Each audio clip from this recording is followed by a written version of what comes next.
Angin yang menghembus mukaku, membawa deburan ombak mendekati pasir terdampar.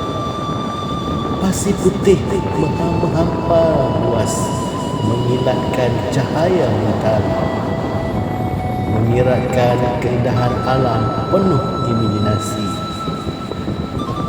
Karang berdiri teguh dengan kemegahannya, langit membiru dengan keluasannya, angin berarakan dengan warnanya, lukisan biru terindah yang penuh tercipta.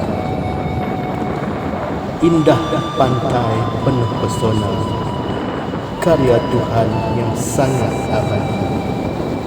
Namun kerakusan tangan manusia merobekkan keindahan lukisan biru itu.